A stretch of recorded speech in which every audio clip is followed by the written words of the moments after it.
భాగ్యాన్ని బట్టి మనం చెల్లిస్తున్నాం. ప్రభువా, మమ్మల్ని అందరినీ ఇక్కడ సమకూర్చారు. నీ ఉన్నతమైన ఆలోచనలు మనకు అందించాలని ఇష్టపడ్డారు. మనం చెల్లిస్తున్నాం. ప్రభువా, సంఘాన్ని ప్రేమించి సంఘం కోసం ప్రాణం పెట్టి రక్తం ఖర్చి వాక్యం ద్వారా ఆత్మ ద్వారా నీ ఉన్నతమైన తండ్రి శక్తి ద్వారా పరిశుద్ధాత్మని ద్వారా మీరు క్షమాభివృద్ధి కలగజేస్తున్నారని గ్రహణం. ప్రభా, మీరు ఇచ్చిన ప్రభా ఈ క్షేమాన్ని బట్టి వర్ణాలు చెల్లిస్తున్నాం. సంఘాభివృద్ధిని బట్టి వర్ణాలు చెల్లిస్తున్నాం. సంఘం నీ స్వరూపంలో ఉండాలని ప్రతి దినం కూడా మీరు నీ లేఖనాల ద్వారా బలపరుస్తుందని వర్ణాలు చెల్లిస్తున్నాం. ప్రభా, మేమంతా సమకూర్చబడ్డారు. నీ వాక్య కృష్ణంతో మనందరినీ రేపి కృపపడి ఉన్నతమైన నీ ఆలోచనలను తెలియచేయాలి. దాసు సింగ్ గారు ప్రభా, నీ వాక్య దర్శనాన్ని ఎరిగి ఉండి ప్రభా వారి ద్వారా మీరు మాతో మాట్లాడే ఉండాలని వందనాలు చెల్లిస్తున్నాం. మీరు మా అందరితో మాట్లాడి మహిమ పొందండి. మీ ఆత్మస్పర్శ మాకు అనుగ్రహించండి. మీ వాక్య దర్శనాన్ని మనకు అనుగ్రహించండి. మీరు మహిమ పొందండి. ఆత్మలో రక్షింపబడడానికి, సంఘం ఉద్యోగపడడానికి, మీ నామానికి మహిమ కలగడానికి దయచేయండి. మీరు అందరితో మాట్లాడండి. యేసయ్య నామములో ప్రార్థిస్తున్నాము తండ్రి.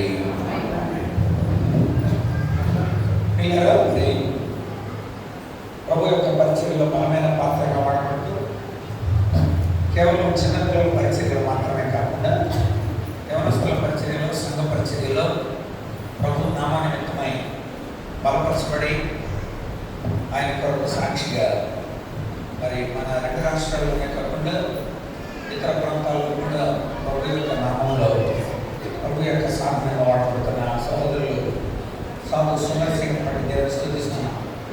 సుమారుగా 30 సంవత్సరాల నుండి ఈ పిల్లల పరిచర్యలో ఉన్నారు. తర్వాత సంఘ పరిచర్య పిలువబడి ప్రభు ద్వారా పిలుపు ఏర్పాటు కలిగిన వారై ప్రభు నామంలో వర్ధిల్లుతున్న తీరును బట్టి దేవుని స్తుతిస్తున్నాం. వారి తండ్రి గారు సాధు సుబ్రహ్మణ్యం గారు లెవెన్ అసెంబ్లీస్లో బలీయమైన పాత్రగా మాట్లాడారు. వారు రాసిన పాటలు అనేకమైన ఉన్నాయి. మంచి వంట, మంచి ప్రయోక్త, ఒక పులి కడుపున పులి పుడుతున్నట్టుగా ఒక మంచి దైవజనుని కడుపు నుండి ఉన్నతమైన దేవుని యొక్క ఆలోచనల్ని ప్రజలకు తెలియజెప్పే మంచి సాధనగా సందర్శన వాడబడటానికి ప్రభు ఇచ్చిన కృపను బట్టి దేవుడు స్తుతిస్తున్నాం. అందుకు మేమే సాక్షులు. తమ్ముడు నాకు సుమారుగా 30 సంవత్సరాల కంటే ఎక్కువ నుండి తెలుసు. తాను ఇంటర్మీడియట్ చదువుతున్న రోజు నుండి తెలుసు. అప్పటి నుండి కూడా భక్తులు, విశ్వాసంలో, నీతిలో ఒక మంచి శుభవార్త ఏంటంటే మీరు ఆశ్చర్యపోతారు. సుందర్ సింగ్ పెళ్ళి అయినప్పుడు ఇక్కడ క్యాంప్ జరుగుతుంది. వెంటనే నేను అన్నాను, సుందర్ సింగ్ నీకు మ్యారేజ్ అయింది కదా, వచ్చి అంటే 3వ రోజునే ఇక్కడికి వచ్చాడు. 3వ రోజునే పెళ్ళైన 3వ రోజునే వారితో తిప్పటికి వచ్చాడు. అప్పుడు ఇక్కడ క్యాంప్ జరుగుతుంది. నేను మరి దేవుడు రాజకుమార్ గారు రత్నాకర్ దేవుడు నాటి నుండి నేటి వరకు కూడా మంచి కుటుంబ వ్యవస్థలోనే కాకుండా ముగ్గురు కూడా బాప్తిసం తీసుకొని సంఘ సహవాసంలో చదువుతున్నారు. దేవుడు వారికి అనుగ్రహించిన ఉద్యోగ బాధ్యతను బట్టి, వారికి ఇచ్చిన దైవభక్తి, విశ్వాస, నీతి ప్రమాణాలను బట్టి దేవుని స్తుతిస్తూ నేను నా ఇంటి వారు యెహోవాను సేవిస్తాం అనే కుటుంబమంతా పరిచర్యలో, చిన్నపిల్లల పరిచర్యలో, సంస్థల పరిచర్యలో నాకు ప్రస్తుతం సహోదరి కూడా ఒక క్యాంప్లో బిడ్డలతో పాటుగా అక్కడ క్యాంపులో ఉన్నారు. కనుక దేవుడు ఆశీర్వదించాడు. అందులో భాగంగానే ఈరోజు మా మధ్య పిల్లల మధ్య పరిచర్య కాకుండా ఈ రాత్రి సంఘ పరిచర్య వారు పాల్గొస్తున్నారు. దేవుని దగ్గర నుండి వారు పొందిన వర్తమానాన్ని మనకు అందిస్తాడు. సందర్శనకి ఈ సమయం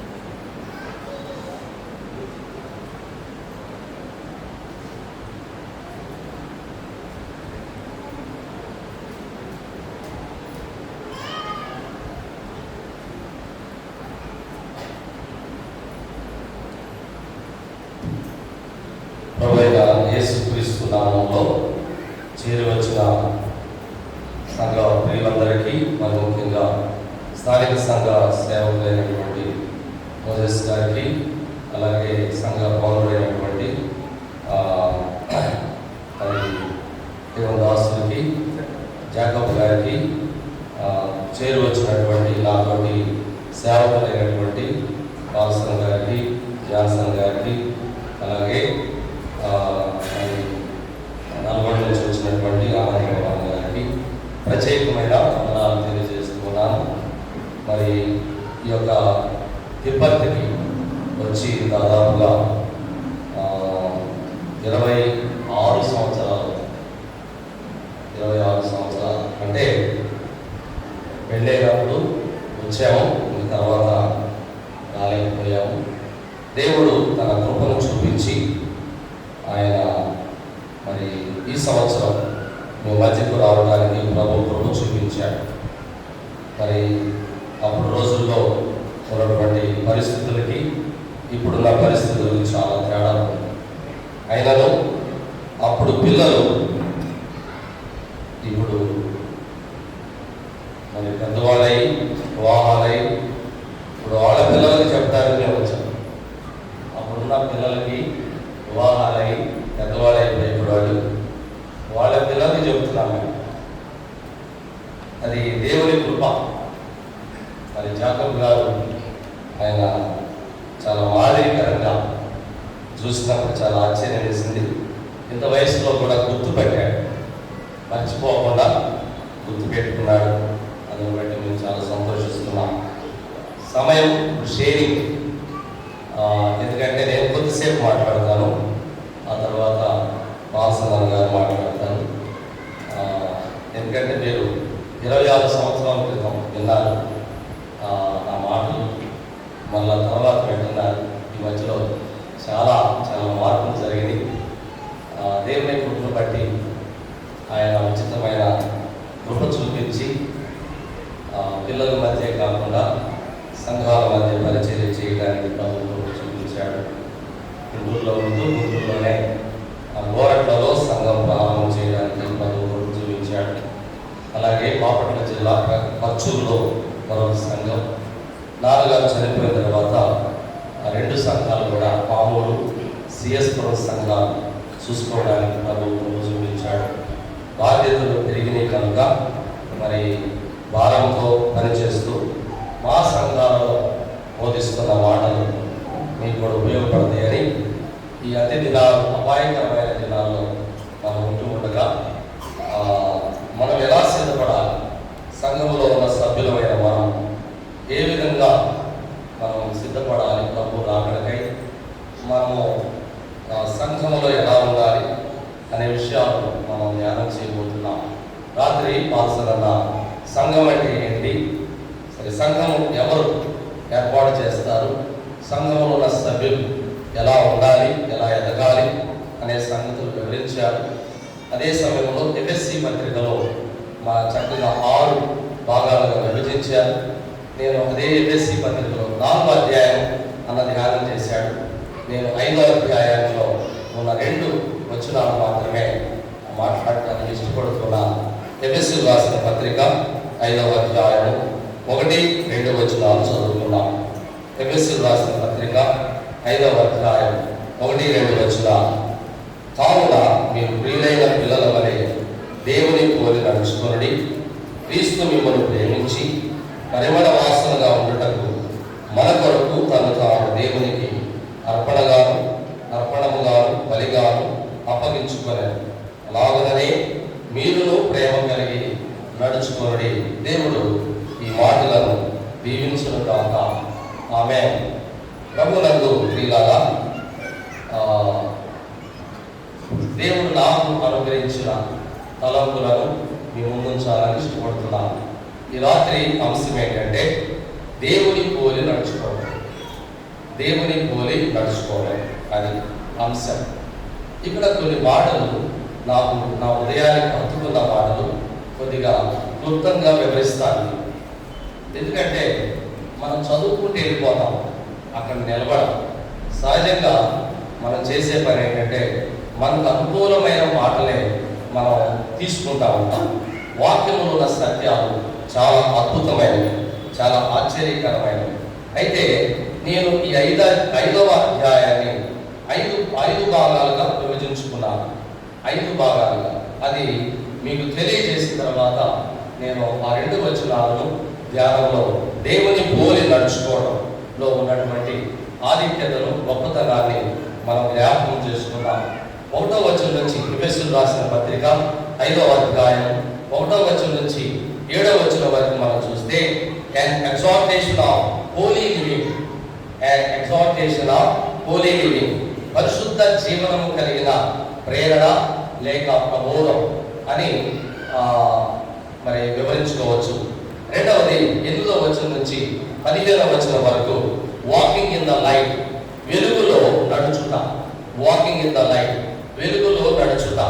మూడవది 16వ వచనం నుంచి 23వ వచనం వరకు duties of the Christian life, duties of the Christian life, క్రైస్తవ జీవితం కలిగిన బాధ్యతలు, క్రైస్తవ జీవితం యొక్క బాధ్యతలు. మరి 4వదిగా 24వ వచనం నుంచి 30వ వచనం వరకు చూసినట్టయితే the sanctification of the church, మందిరం యొక్క పరిశుద్ధత లేక పవిత్రీకరణ, మందిరం యొక్క పరిశుద్ధత లేక పవిత్రీకరణ గురించి మనం తెలుసుకోవచ్చు. 5వదిగా 31వ వచనం నుంచి 33వ వచనం వరకు కాన్జుగల్ డ్యూటీస్ అండ్ ఆబ్లిగేషన్. వాళ్ళు చూసినట్టు దాంపత్య జీవితంకు బద్ధునిగా ఉండే బాధ్యత, దాంపత్య జీవితంకు బద్ధునిగా ఉండే బాధ్యత. ఈ యొక్క మరి 5వ అధ్యాయాన్ని 5 భాగాలుగా నేను విభజించుకున్నాను ధ్యానం చేసుకోవడానికి అనుకూలంగా. ఈ సమయంలో మొదటి 2 వచనాలు ధ్యానం చేయబోతున్నాం. పరిశుద్ధ జీవనం కలిగిన ప్రబోధం లేదా ప్రేరణలో భాగంగా మనము దేవుని పోలి నడుచుకోవాలి. ఎవరిని పోలి? దేవుని పోలి నడుచుకోవాలి. ఇక్కడ ప్రభువు అపోస్తుడైన పౌలు ద్వారా మనతో మాట్లాడుతున్నటువంటి అద్భుతమైన మాటలు ఏంటంటే, ఇక్కడ చూసినట్లయితే మీరు ప్రియులైన పిల్లల వలె. ప్రభు మనల్ని ఎలాగా సంబోధిస్తున్నాడంటే, మీరు నాకు ప్రియులైన పిల్లలు. ఇదివరకు ఉత్తరాలు రాసే టైంలో తల్లిదండ్రులు నా ప్రియమైన కుమారుడికి, నా ప్రియమైన కుమారుడికి, లేకపోతే పిల్లలు ఎలా రాసేవాళ్ళు అంటే నా ప్రియమైన అమ్మకు, నా ప్రియమైన నాన్నకు అని ఉత్తరం రాసేవాడు. ఇప్పుడు వాట్సాప్ గ్రూపులు వచ్చినాయి కాబట్టి ఆ షార్ట్ కట్లో రాసుకుంటున్నాను, my dear mummy and dad, లేకపోతే మై డియరెస్ట్, అలాగా నా ప్రియాతి ప్రియమైన అని. పౌలు ఇక్కడ విశ్వాసులకు రాస్తూ ఆయన చక్కగా మీరు అవున ప్రియులైన పిల్లలను ఆయన ఏం చేస్తున్నాడంటే ఏమని మాట్లాడుతున్నాడంటే, మీరు దేవుని పోలి నడుచుకోవాలి, దేవుని పోలి నడుచుకోవాలి. మీరు ప్రియులైన పిల్లలే, దేవుని పోలి మాత్రం నడుచుకోవాలి. అక్కడ ఏమంటున్నాడంటే ఇంకా 2వ వచనంలో, క్రీస్తు మిమ్మల్ని ప్రేమించాడు. ఎవరు ప్రేమించాడు? క్రీస్తు మిమ్మల్ని ప్రేమించి పరిమళ వాసనగా, చాలా మంచి వాసన, పరిమళ వాసన. ఇదివరకు ఏ వాసన? ప్రభువు నమ్ముకోక ముందు మన జీవితాలలో పాపపు వాసన, పాపముల చేతను అపరాధముల చేతను చచ్చి చెడిన స్థితిలో ఉంటుండగా మన పాపపు స్థితిని ఎరిగి యేసు ప్రభువారు ఈ లోకానికి వచ్చి తన్ను తానుగా అప్పగించుకొని ఆయన మనందరి కోసం ఆయన దెబ్బలు తిని గాయపరచబడి హేళన చేయబడి తృణీకరించబడి ఆయన మనందరి కోసం తన ప్రాణాలనే అర్పించాడు. ఎందుకో తెలుసా? నీవు నేను పరిమళ వాసనగా ఉండటానికి. పరిమళం మనము సహజంగా ఈ రోజుల్లో ఏం చేస్తాము, మన దగ్గర మంచి వాసన రావాలంటే రకరకాల ఫ్లేవర్స్ వాడతాం, అంతే కదా? స్ప్రేస్ వాడుతున్నారు, మంచిదే, ఎండాకాలంలో వాడితే మంచిది, పక్కన వాళ్ళకి ఏమి ఇబ్బంది లేకుండా. ఎందుకంటే చాలా సుగంధభరితమైన వాసనలు కొన్నిసార్లు పట్టించుకోవాలి, ఇబ్బంది పడతా ఉంటారు. అందుకే పరిమళ వాసనగా ఉండటానికి స్ప్రేలు వాడతారు. అయితే క్రీస్తులో మనం దుర్గంధభరితమైన వాసన నుంచి ఆయన పరిమళ వాసనగా చేశాడు. కొరింథీయులకు రాసిన పత్రికలో మరొక వాసన, మీరు క్రీస్తు సువాసన అయి ఉన్నారు. చూడొద్దులేండి, నేను మామూలు గుర్తు చేస్తాను, మనందరికీ తెలుసు కాబట్టి. మీరు క్రీస్తు సువాసన, పరిమళ వాసనలోనే మనకు దేవుడు ఇచ్చిన అద్భుతమైన ఫ్రాగ్రెన్సీ ఏంటంటే క్రీస్తు సువాసన.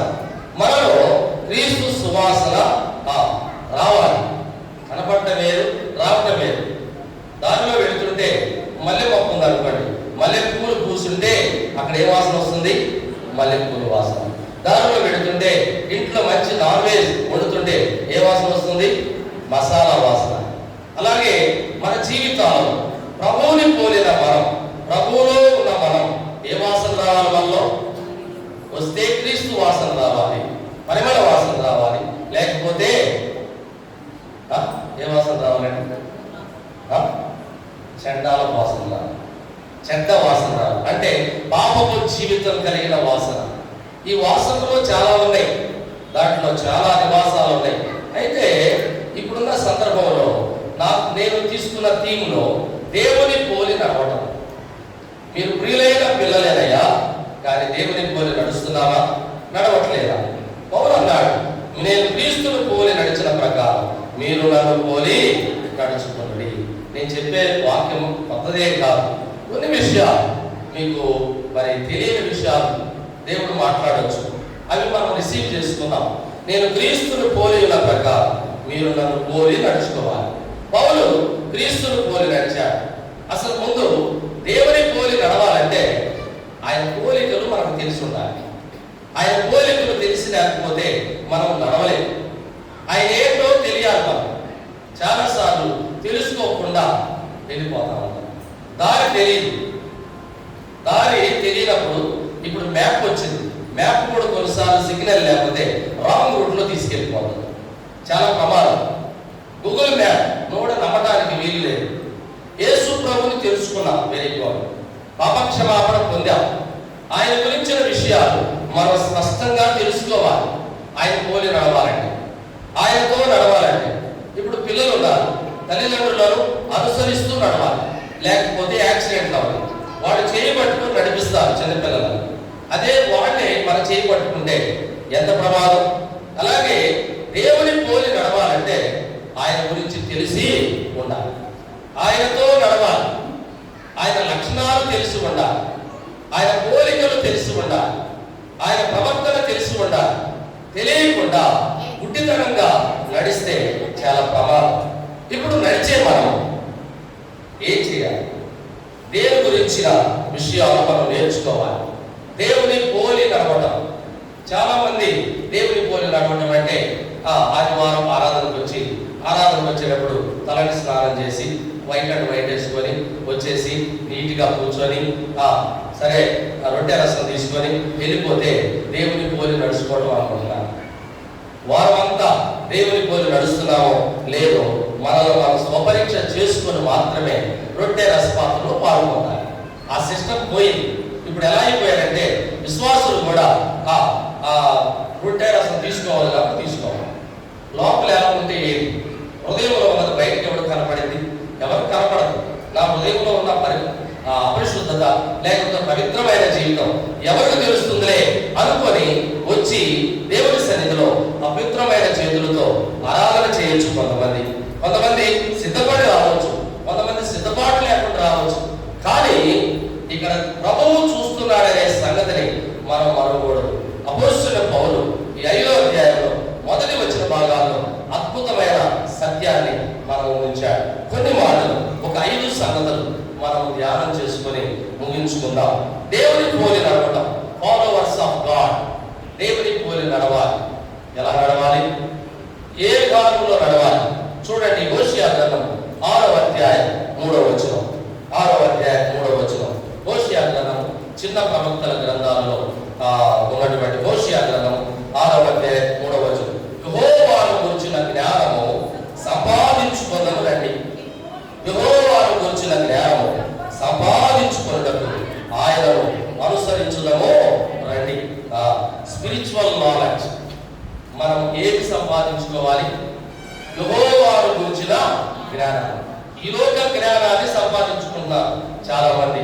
ఉద్యోగాల కోసం నాలెడ్జ్ని సంపాదించుకుంటున్నారు.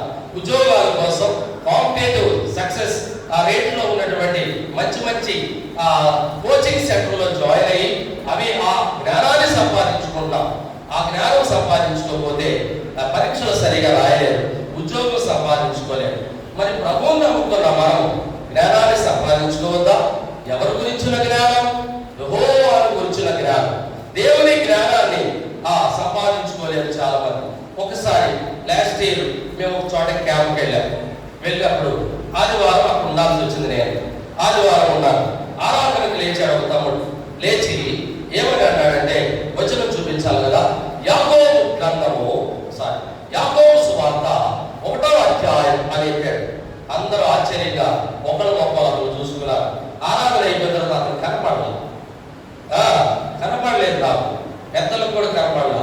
అందరూ వచ్చి మాట్లాడుకున్నారు. ఏంటి యాకోబు పత్రికకు సువార్తకు తేడా తెలియనోడు లేచి ఆరాధన వాక్యం అది కూడా సపసపగా చెప్పాడు. ఉప్పు కారం లేనట్టుగా చెప్పాడు. చాలా దారుణంగా చెప్పి వెళ్ళిపోయాడు. యాకోబు సువార్త, దేవుని గురించిన జ్ఞానం, బైబిల్ గురించిన జ్ఞానం తెలుసుకోకుండా మనము ముందుకు వెళ్ళటం చాలా తప్పు. ఒక ఆయన పెద్ద ఆయన ఒకరోజు క్రిస్మస్ మెసేజ్ ఇవ్వడానికి వచ్చాడు. వచ్చి మత్తయి గ్రంథం అని స్టార్ట్ చేశాడు. ఆయన ఫ్లైట్కి టికెట్ ఇవ్వాలి, ఆ మంచి లాడ్జీ ఇవ్వాలి, కారు తీసుకొని వెళ్ళాలి. ఆయన ఫీజు చాలా ఎక్కువ ఇవ్వాలి. ఆయన స్టార్టింగ్ లోనే మత్తయి గ్రంథం అని స్టార్ట్ చేశాడు. నేను ఆశ్చర్యపోయాను. సువార్తకి గ్రంథానికి సంబంధం లేకుండా మెసేజ్ చెప్పాడు. చాలాసార్లు జ్ఞానం అనుకుంటాం, జ్ఞానం నాకు ఉందే అనుకుంటాం, కానీ దేవుని గురించిన జ్ఞానం లేకుండా మనము ఆయనను అనుసరించలేము. ఆయన గురించిన జ్ఞానాన్ని మనం సంపాదించుకోవాలి. ఈ లోకంలో బిల్డింగులు సంపాదించుకుంటున్నాం, స్థలాలు సంపాదించుకుంటున్నాం, పొలాలు సంపాదించుకుంటున్నాం, బంగారం సంపాదించుకుంటున్నాం. దేవుని జ్ఞానాన్ని సంపాదించుకోకుండా ఆయనను పోలి నడవటం కుదరదు. అంటే ఆయనను పోలి నడవాలి. పోలి నడవాలంటే ఆయన పోలికలేంటో తెలుసుకోవాలి. తెలుసుకోకుండా మనము ఈ లోకంలో ఆయనను అనుసరించడం కష్టం. మన మాటలు చూసుకోవాలి, మన క్రియలు ఆయనను పోలి ఉందో లేదో చూసుకోవాలి. మన ప్రవర్తన ఆయన పోలి ఉందో లేదో చూసుకోవాలి. లేకపోతే చాలా కష్టమైన పరిస్థితి మనకు ఉంటుంది. మొట్టమొదటిది స్పిరిచువల్ నాలెడ్జ్. మనము ఆ జ్ఞానము సంపాదించుకోవడానికి మనము ఆయన అనుసరించాలి. రెండవ చూద్దాం. యోహాను సువార్త 8వ అధ్యాయం 12వ వచనం. ఇదంతా సంఘములో యేసు ప్రభువును నమ్ముకొని ఆయన సన్నిధిలో ఆరాధన చేసే వారికండి ఈ వర్తమానం. గుర్తుపెట్టుకోండి, సంఘములో ఉన్న విశ్వాసులకు ఈ మాటలు అని గుర్తుపెట్టుకోవాలి. ఫస్ట్ దేవుని పోలి నడవగలిగింది వాళ్ళే, దేవుని పోలి నడవాల్సింది వాళ్ళే. నేను పోలి నడుస్తున్నానులే, మందిరంలో నడుస్తున్నానులే, మందిరంలో నడితే కుదరదు, పిల్లలు కూడా నడుస్తారు. దేవుని పోలి నడవాలి, అది గుర్తుపెట్టుకోవాలి. రెండవది, మరలా యేసు లోకమునకు వెలుగును, నన్ను వెంబడించువాడు చీకటిలో నడవక జీవపు వెలుగు కలిగి ఉన్నదని వారితో చెప్పాను. Spiritual light. రెండవది ఏంటి? Spiritual light. చీకటిలో నడవక. మనం చీకటిలో నడవకూడదు. ఆశ్చర్యకరమైన వెలుగులోనికి వచ్చాం. చీకటి సంబంధమైన మనం భయంకరమైన జీవితం కలిగిన మనము చీకటిని వదిలేసి ఎక్కడికి వచ్చాం?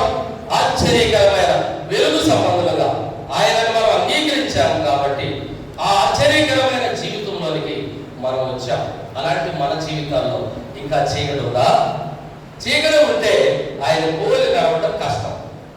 జీవము వెలుగు కలిగి నడవాలి. ఆయనే వెలుగు, ఆయనే జీవము. ఆ రెండు ఉంటే ఆయనను అనుసరించడానికి వీళ్ళు. అక్కడ అదే అంటున్నాడు. ఏమంటున్నాడు? జీవపు వెలుగు కలిగి ఆయన వెంబడించువా.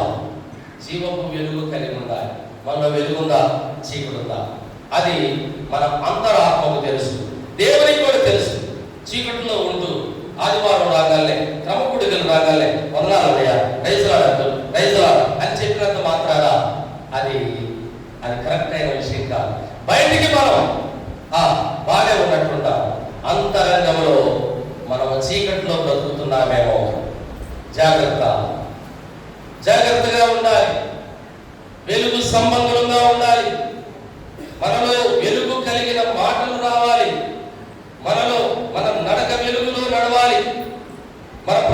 వెలుగులో నడవాలి, వెలుగులో ఉండాలి. మన జీవిత సాక్ష్యం వెలుగై ఉండాలి. మన ఇంటి దగ్గర నుంచి వెలుగు వెలగాలి. అంతేగాని చీకటి మన ఇంటి నుంచి రాకూడదు. అది గుర్తుపెట్టుకోవాలి. ఆత్మీయ జీవితం కుంటుపడుతుందండి. ఆఖరి దినాల్లో ఆత్మీయ జీవితం కనబడట్లేదు. కనుగొందురా అన్నాడు. భక్తి వారు లేకుండాది అంటున్నాడు. విశ్వాసాలు కనిపెట్టలేకపోయారు అంటున్నాడు కీర్తనాకారుడు. ఆత్మీయ జీవితం ఆత్మీయం బిలీవర్స్ అని చెప్పుకుంటున్నాం, కానీ విశ్వాసం కోల్పోతున్నాం. వెలుగు లేదు. మొదటున్న వెలుగు మనలో కనపడలేదు. అప్పుడప్పుడు చీకటి కూడా మనల్ని ఆవరిస్తుంది. చాలా ప్రమాద స్థితిలో ఉన్నాం, ప్రమాద గట్టికల్లో ఉన్నాం. ఇంటికి వెళ్ళి టెస్ట్ చేసుకుంటే చీకటి ఎంత ఉంది, మనలో వెలుగు ఎంత ఉంది అనేది మనము వేరు చేసుకోవచ్చు. చూడండి, మూడవది యోహాను సువార్తలోనే 10వ అధ్యాయం 27వ వచనం. యోహాను సువార్త 10:27. నా గొర్రెలు నా స్వరము వినును, నేను వాటిని ఎరుగుదును, అవి నన్ను వెంబడించును. Guidance of the still small voice. నా గొర్రెలు నా స్వరం వినును. మా ఇంటి దగ్గర గుంటూరులో ఇంటి ముందు చాలా ప్లేస్ వాడు ఇంకా కన్స్ట్రక్షన్ చేయాలి, పొలవాలి. అయితే మరి మంచి సీజన్లో, శీతాకాల సీజన్లో గొర్రెలు మాత్రం వస్తాయి మా ఇంటి ముందు. సాయంకాలం అవి మేత వేసి తిరిగి వచ్చినప్పుడు నేను గేట్ దగ్గర ఉండి గొర్రె పిల్లలాగా అరుస్తాను. అక్కడ దాదాపుగా 1000 గొర్రెలు ఉంటాయి. గొర్రె పిల్లలాగా అరవగలే 1000 గొర్రెలు ఒక్కసారి నేను అరిసినట్టుగా నాకు రిప్లై ఇచ్చేస్తాను. అది రికార్డ్ చేస్తాను. అద్భుతంగా ఉంటుంది. నేను గొర్రెల కాపల దగ్గరికి వెళ్ళాను.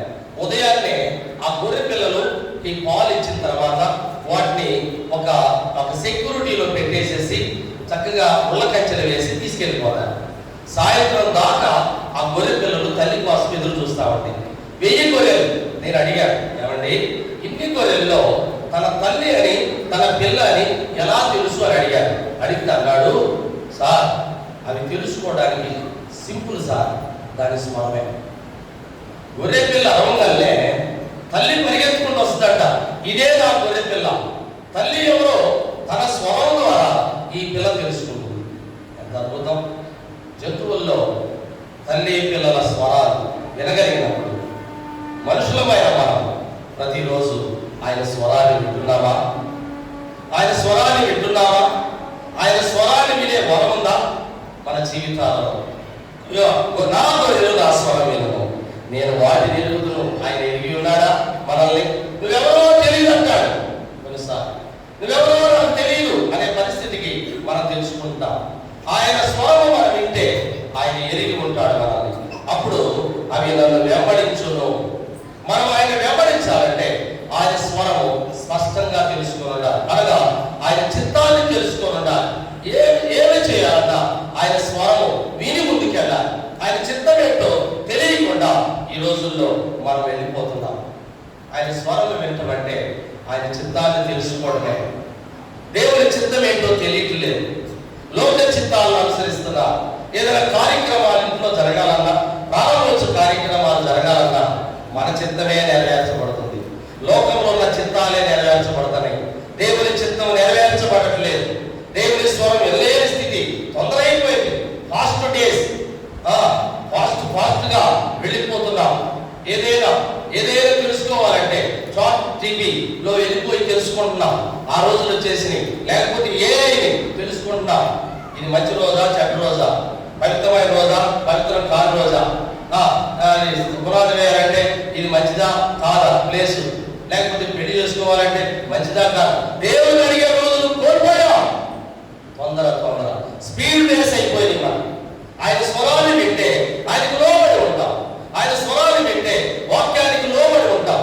ఆయన స్వరాన్ని వెళ్ళలేకపోతే మన చిత్తం వేరైపోతుందండి. 4వదిగా చూడండి, టైం లేదు కాబట్టి ముందుకు వెళ్ళిపోతాను. యోహాను సువార్త 12వ అధ్యాయం 26వ వచనం. ఒకడు నన్ను సేవించిన యెడల నన్ను వెంబడింపవలెను. అప్పుడు నేను ఎక్కడ ఉండునో అక్కడ నా సేవకుడును ఉండును. ఒకడు నన్ను సేవించిన యెడల నా తండ్రి అతనిని గణపరచును. Heavenly honour. Heavenly honour.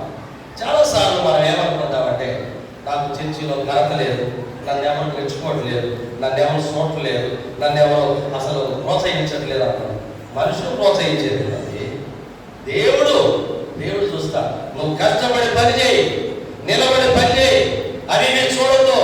కష్టపడి పని చేయి చాలు, అంతే. నువ్వు చేసే పని కూడా ఎవరు మెచ్చుకోవాల్సిన పని లేదు, ఎవరు మెచ్చుకోవాల్సిన పని లేదు.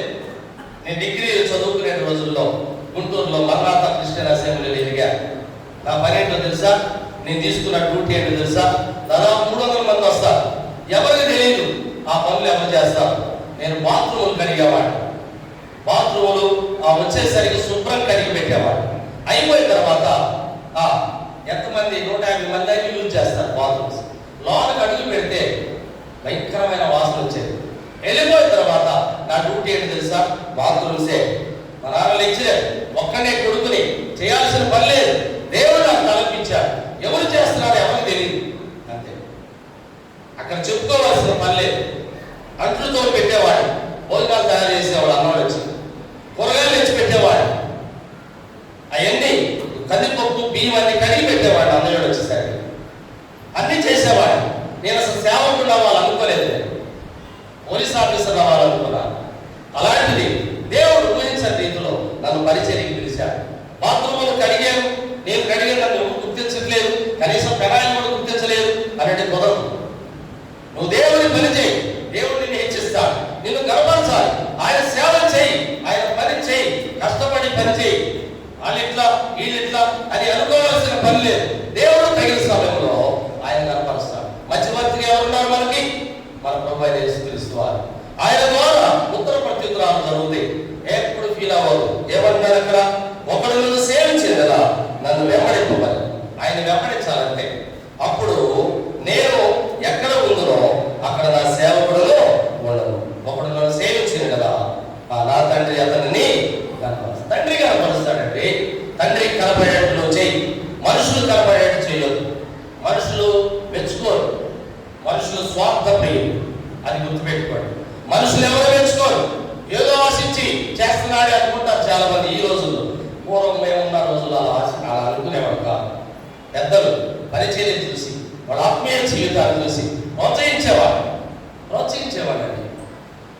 చాలా అద్భుతంగా ఊహించని రీతిగా పెద్దలు లేసి, సుందరసేయ్ ఆరాధనలే, ఆరాధన సిద్ధపడు అని చెప్పేవాడు.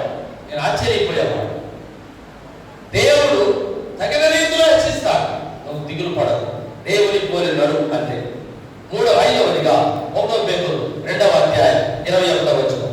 1 పేతురు 2వ అధ్యాయం 21వ వచనం. క్రీస్తు కూడా మీ కొరకు బాధపడి మీరు తన అడుగు జాడలను నడుచుకున్నట్లు మీకు మాదిరి ఉంచిపోయాను. ఏ డివైన్ ఎగ్జాంపుల్. క్రీస్తు కూడా మీ కొరకు బాధపడ్డా లేదా? బాధపడి శనిగాడా? బాధపడ్డాడు.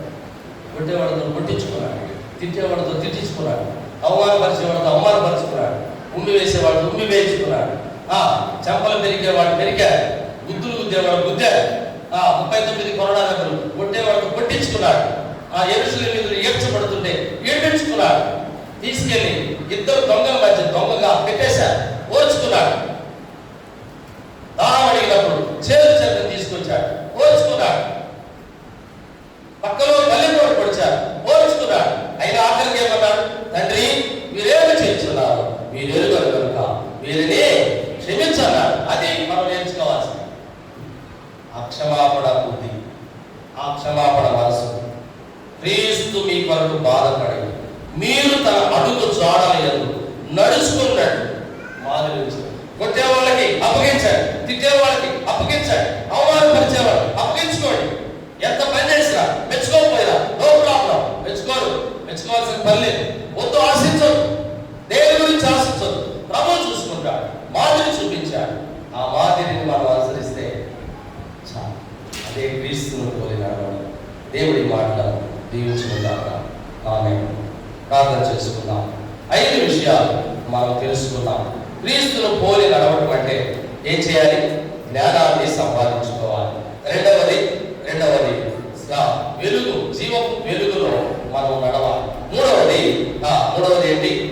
స్వరాన్ని వినేవారు ఉండాలి. నాలుగవది, మనము ఆయనను సేవిస్తే ఆయన మనం కనపరుస్తాడు. ఐదవదిగా డివైన్ ఎగ్జాంపుల్, అద్భుతమైన మాదిరికరమైన జీవితాన్ని మనకి ఆయన అనుగ్రహించి మంచి మాదిరిని చూపించాడు. వాటిని మనం అనుసరిద్దాం, దేవుని పోలి నడుచుకుందాం, దేవుని యొక్క ఆశీర్వాదాలు పొందుదాం. ప్రార్థన చేసుకుందాం. ప్రేమ గల మా తండ్రి, కృప కలిగిన దేవా, అందించిన మాటలు